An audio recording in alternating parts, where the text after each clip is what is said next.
My baby is almost a month old and he's strictly formula fed, so let's talk about it. I hated pumping with a passion. Like, it's horrible.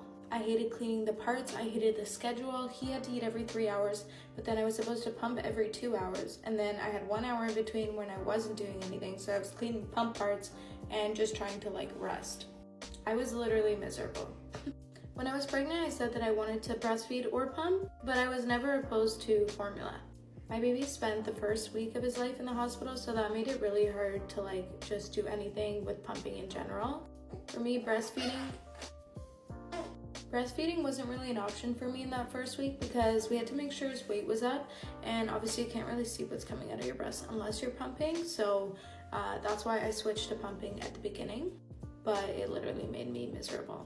I was putting so much pressure on myself, and then if I skipped a pumping session, I was having a mini breakdown. It just got to the point where I was really anxious and really miserable. So I'm like, why am I doing this? There's so many babies that are formula fed. I was formula fed and so were my siblings, and everyone's completely fine.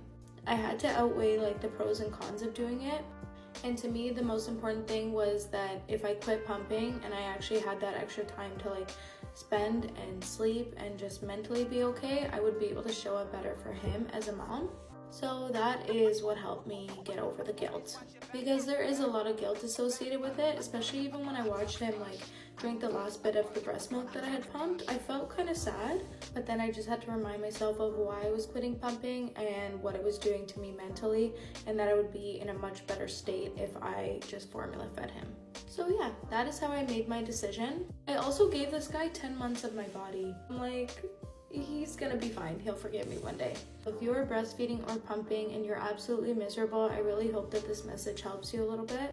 It'll give you a little insight on how I made my decision, and maybe it can help you too. Remember, fed is best, and give yourself the grace you need.